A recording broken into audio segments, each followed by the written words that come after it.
চতুর্পার্শ্বে বসে আছে পাত্র মিত্র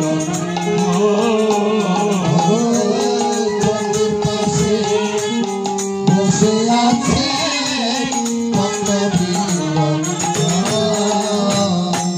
কৃত্তিবাস পণ্ডিতের হলো জন্ম শুভক্ষণ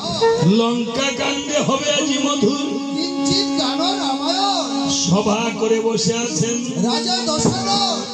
আর চতুর্পার্শ্বে বসে রয়েছেন ভক্তবৃন্দগণ বসা রয়েছেন তখন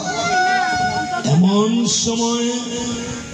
রাবণ ভগ্নদূতকে বলছে হে ভগ্নদূত আমার পুত্র ইন্দ্রজিৎ আজ 3 দিবস হলো রণস্থলে গেল এই যে মা এই যে কি হয়েছে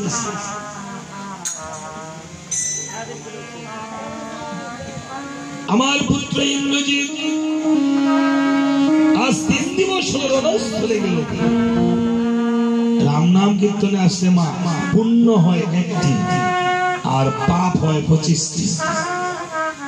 যদি কোনো কথা বলে আজকে আমাকে কৃপা করে এনেছেন ভগবান কান দিয়েছে কিছু মুখ দিয়েছে তার মানে আমরা শুনবো বেশি বলবো কম আজকে আমাকে দিয়ে ভগবান যা কিছু বলায় আপনারা একটু কৃপা করে শ্রবণ করবেন আপনি এক দণ্ড কাল শ্রবণ করেন এক দণ্ড কত মিনিটে হয় মা জানেন সারা দিনে রাতে কত দণ্ড 18 দণ্ড বলে না 18 দণ্ড নিশা কালী পূজা করে দুর্গা পূজা করে নিশা পূজা করে বলে না আপনি অন্তত ত্রিদণ্ড কাল ত্রিদণ্ডী সন্ন্যাস বলে না আজকে তারা এই যে দুবাই ত্রিদণ্ডী সন্ন্যাস বেশ ধারণ করেছে তাই কৃপা করে কথা বলবেন না যদি কথা বলেন যদি কোনো সমস্যা থাকে থাকতেই পারে তাহলে আসর থেকে উঠে গিয়ে কৃপা করে একটু কথা বলবেন কথা বলে আবার মনোনিবেশ করবেন যদি কারো সমস্যা থাকে বাসায় যেতে বাড়িতে যেতে এই চামড়ের স্পর্শ নিয়ে যাবে কেননা মরা উল্টায় বললে হয় রাম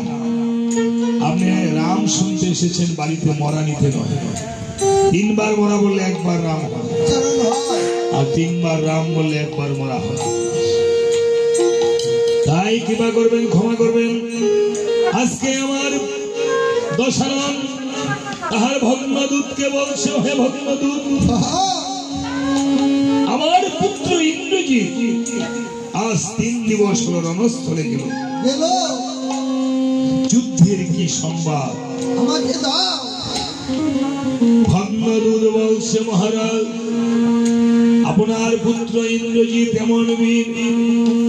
যে নাকি মেঘের আড়াল